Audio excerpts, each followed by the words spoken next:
दोस्तों नमस्कार, स्वागत है आप सभी का। अगर फिर से आई चलते हैं बिहार की ताजा खबरों की ओर। लेकिन उससे पहले अगर आपने अभी तक इस चैनल को सब्सक्राइब नहीं किया तो कर लें, जिससे कि आपको बिहार की ताजा खबर रोजाना मिलती रहे। पहली बड़ी खबर, चिराग पासवान को मिली जेड कैटेगरी सिक्योरिटी। बिहार के राजनीतिक गलियारों में चिराग पासवान को जेड सिक्योरिटी मिलने की चर्चा जोरों पर है। केंद्रीय गृह मंत्रालय ने चिराग को जेड कैटेगरी की सुरक्षा दे दी है, जिसके बाद से चर्चा शुरू हो चुकी है कि चिराग अगर फिर से एनडीए में वापसी कर सकते हैं। सूत्रों के मुताबिक आईबी की थ्रेट परसेप्शन रिपोर्ट के आधार पर चिराग पासवान को यह सुरक्षा दी गई है और ये सुरक्षा उन्हें बिहार में दी जाएगी। खुफिया विभाग ने अपनी रिपोर्ट में चिराग पासवान की जान को खतरा बताया था। जेड सुरक्षा मिलने के बाद अब चिराग पासवान वीआईपी की श्रेणी में आ जाएंगे और उनकी सुरक्षा में 33 सुरक्षा गार्ड तैनात रहेंगे। और बिहार सरकार ने उर्वरक संकट के लिए केंद्र को ठहराया जिम्मेदार। 32% कम यूरिया मिलने से बड़ी परेशानी। बिहार सरकार ने उर्वरक संकट के लिए फिर से केंद्र को जिम्मेदार ठहराया है। कृषि सचिव डॉक्टर एन श्रवण कुमार ने बताया कि अक्टूबर-नवंबर में सबसे अधिक यूरिया मिलना था, लेकिन मंजूरी के बाद भी आपूर्ति पूरी नहीं मिली। केंद्र सरकार ने दोनों माह में 40 से 50% कम यूरिया भेजी है और 11 जनवरी तक मात्र 68% आपूर्ति मिली है। बिहार के गांव होंगे रोशन। मार्च तक हर पंचायत के 4 वार्डों में लग जाएगी सोलर स्ट्रीट लाइट। बिहार के गांवों को रोशन करने के लिए पंचायतों में सोलर स्ट्रीट लाइट लगाने का काम आरंभ हो गया है। मार्च 2023 तक पहले चरण में राज्य के हर ग्राम पंचायत के कम से कम 4 वार्ड में सोलर स्ट्रीट लाइट लगा दी जाएगी। इसके बाद अप्रैल से शेष वार्डों में सोलर स्ट्रीट लाइट लगाने का काम शुरू किया जाएगा। सोलर स्ट्रीट लाइट लगाने के इस काम के लिए सरकार के द्वारा 10 एजेंसियों को जिम्मेदारी दी गई है। कैमूर वन्यजीव अभ्यारण्य में पहली बार होगी जानवरों की गणना। 15 जनवरी से होगी शुरुआत। आपको बता दें कि बिहार के कैमूर वन्यजीव अभ्यारण्य में पहली बार सभी जंगली जानवरों की गणना 15 जनवरी से शुरू होगी और इसे करीब 4 महीने में मई 2023 तक पूरा होने की संभावना है। यह गणना भारतीय वन्यजीव संस्थान की सहयोग से राज्य सरकार करवा रही है।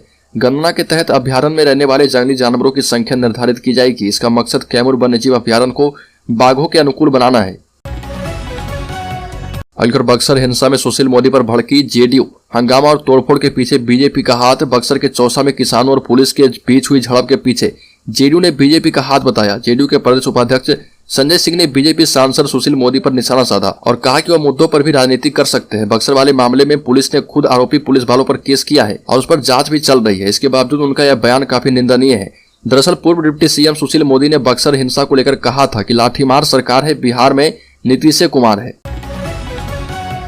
आरजेडी में बढ़ रहा है नीतीश कुमार का विरोध। 2 विधायकों के बाद अब पार्टी उपाध्यक्ष शिवानंद तिवारी ने भी साधा निशाना। बिहार में आरजेडी और जेडीयू में खटपट जारी है। डिप्टी सीएम तेजस्वी यादव की चेतावनी के बावजूद आरजेडी के विधायक और नेता सीएम नीतीश कुमार पर हमला बोलने से नहीं कतरा रहे। अब आरजेडी के वरिष्ठ नेता शिवानंद तिवारी ने नीतीश की समाधान यात्रा पर सवाल खड़े किए हैं और कहा कि सीएम की यात्रा में आम जनता की समस्याओं का समाधान नहीं हो रहा। इससे पहले आरजेडी विधायक सुधाकर सिंह और विजय मंडल भी नीतीश पर हमला कर चुके हैं। बिहार के नवादा में छापा मारने पहुंची वन विभाग की टीम पर खनन माफिया का हमला। बंधक बनाकर पीटा, जेसीबी छीन ले गए। बिहार के नवादा जिले में जंगलों में अवैध खनन पर छापेमारी करने पहुंची टीम पर माफियाओं ने हमला कर दिया। बाद में उन्हें बंधक बनाकर मारपीट भी की गई। नवादा जिले के रजौली थाना क्षेत्र के हरदिया पंचायत के कुंभियातारी गांव के पास जोरा सीमर और खिड़किया कला के जंगलों में माफिया अवैध खनन कर रहे थे। जातीय जनगणना का मामला सुप्रीम कोर्ट पहुंचा तो हैरान हो गए सीएम नीतीश कुमार। बिहार के मुख्यमंत्री नीतीश कुमार ने राज्य सरकार के द्वारा कराई जा रही जाति आधारित गणना को चुनौती देते हुए उच्चतम न्यायालय में याचिका दायर किए जाने पर आश्चर्य व्यक्त किया और कहा कि जब मुझे जनहित याचिका के बारे में पता चला तो मुझे आश्चर्य हुआ। किसी को सर्वेक्षण से कोई समस्या क्यों होनी चाहिए? यह समाज के सभी वर्गों के कल्याण को ध्यान में रखकर किया जा रहा। नीतीश कुमार ने कहा कि कुछ अधिवक्ताओं के द्वारा उच्चतम न्यायालय में दायर याचिका पर इस महीने के अंत में सुनवाई होनी है। बिहार में ठंड शीतलहर का बढ़ा प्रकोप। 15 जनवरी तक स्कूल बंद। भीषण ठंड और शीतलहर के प्रकोप को देखते हुए बिहार के कई जिलों में स्कूल में छुट्टियां बढ़ा दी गई है। जिलाधिकारियों ने मौसम का हाल देखते हुए स्कूल बंद रखने के आदेश दिए हैं। कई जिलों में छुट्टियां 14 जनवरी तक कर दी गई है। इसके बाद 15 जनवरी को रविवार है। इस तरह जिन स्कूलों को 14 जनवरी तक बंद रखने के आदेश जारी किए गए हैं, अब 16 जनवरी को स्कूल खुलेंगे। बिहार के शिक्षा मंत्री हो बर्खास्त। भड़के संत ने कहा कि जीप काटकर लाने वालों को देंगे 10 करोड़ का इनाम। बिहार के शिक्षा मंत्री प्रोफेसर चंद्रशेखर यादव के द्वारा नालंदा ओपन यूनिवर्सिटी के दीक्षांत समारोह में हिंदू धार्मिक ग्रंथ रामचरितमानस को लेकर की गई टिप्पणी पर विवाद खड़ा हो गया। बिहार सरकार के मंत्री के बयान पर तीखी प्रतिक्रिया आनी शुरू हो चुकी है। बिहार के शिक्षा मंत्री ने कहा था कि समाज में रामचरितमानस भेदभाव बढ़ाने का काम करती है। शिक्षा मंत्री चंद्रशेखर यादव ने कहा कि नफरत हमारे देश को एक महान राष्ट्र नहीं बना सकती, केवल प्रेम से ही देश को महान बनाया जा सकता है। भारत जोड़ो यात्रा में शामिल होने बिहार आएंगे राहुल गांधी, प्रियंका गांधी। पिछले सप्ताह जब बिहार में कांग्रेस की भारत जोड़ो यात्रा शुरू हुई तो कार्यकर्ताओं को इस बात की निराशा हुई थी कि इसमें न तो राहुल गांधी और न ही पार्टी की राष्ट्रीय महासचिव प्रियंका गांधी शामिल हुई है। लेकिन अब कांग्रेस कार्यकर्ताओं का इंतजार खत्म हो गया है। गांधी परिवार के दोनों चिराग बिहार में भारत जोड़ो यात्रा में शामिल होने जा रहे हैं, जिसको लेकर पूरा कार्यक्रम भी तैयार कर लिया गया है। फिलहाल यात्रा को मकर संक्रांति के कारण इसे कुछ दिन के लिए विराम लगा दिया गया है, लेकिन इसके बाद यह यात्रा फिर से आरंभ होगी। दूसरे चरण की यात्रा की खास बात यह होगी कि इसमें खुद प्रियंका गांधी शामिल होगी।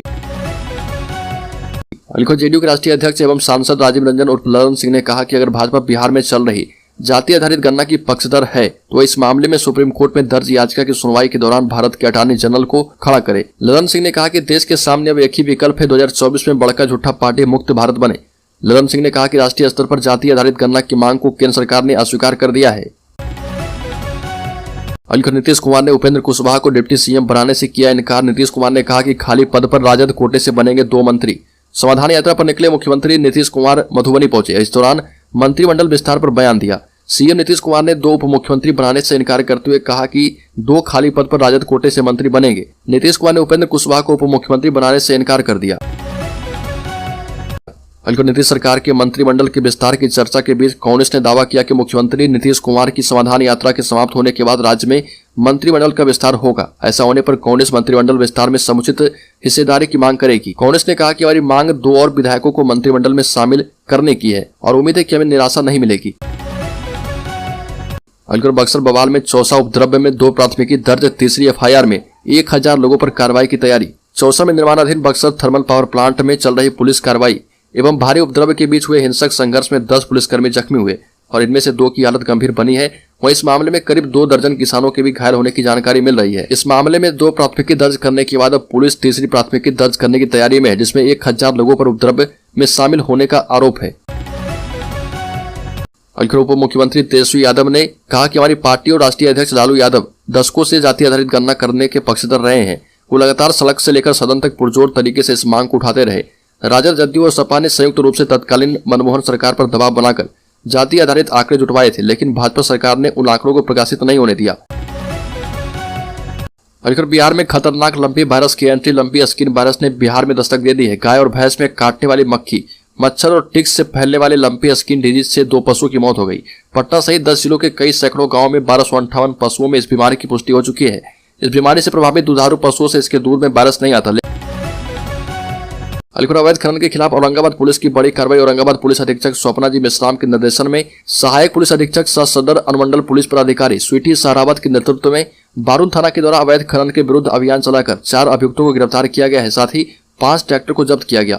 अवैध खनन के विरुद्ध यह निरंतर अभियान जारी है, जिसके कारण बालू माफियाओं में हड़कंप मचा हुआ है। बिहार आंगनवाड़ी सेविका सहायिका संघ ने गया में प्रोटेस्ट किया और प्रखंड मंत्री उर्मिला देवी ने बताया कि कार्यक्रम में मानदेय बढ़ाने, अस्थायी वेतनमान का दर्जा देकर 20,000 वेतन करने, सेविका सहायिकाओं को केंद्र संचालन के अलावे अन्य कार्य से वंचित रखने, हाई कोर्ट के ग्रेच्युटी मामले के फैसले को लागू करने की मांग की गई है। जानकारी देते हुए कहा गया कि मुख्यमंत्री तक आवाज पहुंचाने को लेकर सीडीपीओ सावित्री दास को मांग संबंधित एक ज्ञापन सौंपा गया है। बताया गया कि 18 जनवरी को जिला शिक्षा अधिकारी के समक्ष धरना भी दिया जाएगा। बिहार पुलिस की बहाली में इस बार उम्र सीमा में नहीं मिलेगी छूट। राज्य सरकार ने कहा कि वह पुलिस बहाली में उम्र सीमा में छूट नहीं देने जा रही है। विधानसभा में गृह विभाग की ओर से सरकार का पक्ष रखते हुए ऊर्जा मंत्री विजेंद्र प्रसाद यादव ने बताया कि बिहार पुलिस की बहाली में उम्र सीमा घटाने और बढ़ाने का अधिकार सरकार को है। बिहार पुलिस की नियुक्ति में अभ्यर्थियों की उम्र सीमा में वृद्धि का सरकार के पास कोई प्रस्ताव अभी विचाराधीन नहीं है। बिहार में जातिगत जनगणना औपचारिक तौर पर शुरू कर दी गई है, लेकिन इसके प्रारूप को लेकर विवाद खड़ा हो गया। एलजेपीआर के प्रदेश प्रवक्ता प्रोफेसर डॉक्टर विनीत सिंह ने कहा कि इसका क्रियान्वयन मन में शक पैदा करता है कि कहीं अभी नीतीश कुमार के बाकी निश्चयों जैसे भ्रष्टाचार का भेद न चढ़ जाए। एलजेपीआर के प्रदेश प्रवक्ता प्रोफेसर डॉक्टर विनीत सिंह ने कहा कि इसके समर्थन में लोजपा भी है, पर एक तरफ जहां शिक्षक कक्षा में बच्चों को जात पात न करने की सीख देते हैं और वही शाम को उन बच्चों से उनकी जाति पूछते नजर आएंगे, जो कि अनुचित है।